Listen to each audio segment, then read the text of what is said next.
Byron Stanton is with me. He's going to talk about what he's doing in Israel. He's been over there many times, many years, involved with the Israeli people, with the with the rabbis, with just the whole archaeological issues. Just tremendous things that he's going to share with us. See you to Byron. Byron, welcome. Thank you so much for coming. We're at a time when the world is waiting anxiously for the Messiah to come. We're close to it. So in that vein, what's happened is the rabbis in Israel that I'm friends with, and they're not the rabbis that you think of, with the big hat and kind of, these guys are just like us. They dress like us. They talk like us. And they're looking for the Messiah. They're looking for him to come. And while they haven't seen him as Jesus yet, these guys love the God of Abraham. They love him with all their heart. It's true. I say they're like Nicodemus. They're very close, and they want to know the truth. And so these men are looking to open up the gates so that the Messiah can come and the Messiah can bless the entire world. And so that the Temple Mountain there in Jerusalem can be a place of prayer for all the nations, and so that temple will be built. Now, one of the things that has to start that, or the door that kind of opens that, is going to be the red heifer. To be able to build a temple of God and for all the nations to come and honor and worship our Father on that Temple Mountain, just as God planned from the time of creation. For that to happen, then there has to be the first step of the red heifer being taken, and a ceremony there on the Mount of Olives, so that we can actually have those ashes of that red heifer to purify the priest. And they're here looking for the red heifer. And they've asked us, Boneh Israel is the name of our website. Could you please spell that for the people? BONEH Israel.com. Boneh. And Boneh means to build up, strengthen up, to construct. And so we're looking at constructing the temple, and this is the first step towards construction of the temple. And this organization is for Christians, so that they have a gateway and a way to tie into our fathers of the faith, the Jewish rabbis, and be able to support that work and be involved in. There will be a third temple. This is the temple that the Bible speaks about, the third temple. It is the third temple that is in the book of Revelation, chapter 11, talks about. The temple was already destroyed. When John saw into the future, into the end of time, there was a temple on Temple Mount, and he was told, leave the court of the Gentiles out.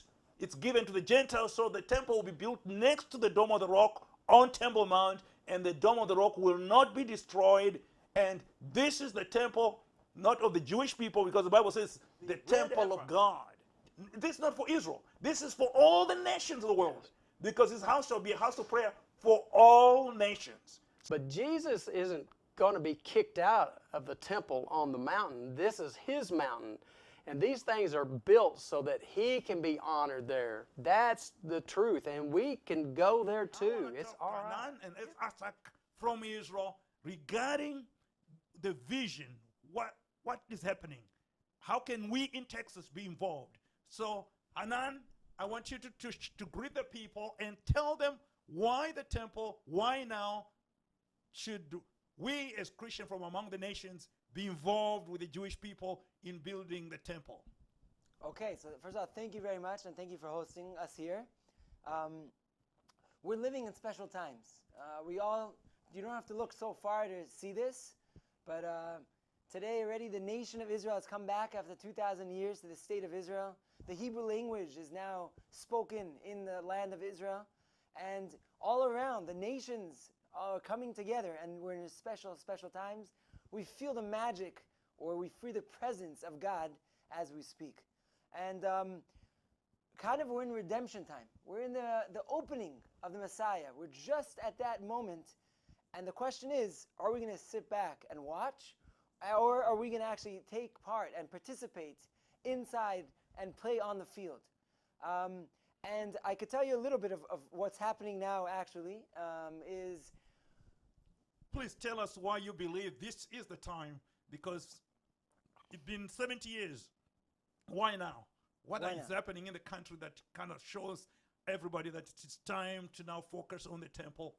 Okay, so first of all, within Israel, I think that it's kind of for the first time, or out of a long time, that we started to decide we're not going to focus on the argument percentages. So it could be that we disagree on 20%. And up until today, a lot of times we were just arguing on those 20%. And let's focus on the 80% that we do agree. And I think that goes for the whole world. You know, the Jews and the Christians, we have so many things to do together. And 90% of it we agree on. So why for the past 2,000 years have we been only focusing on the 10%? Let's focus and come together and focus on that 90%. This is not the temple of the Jewish people. This is the temple of God, the Holy One of Israel, that you worship.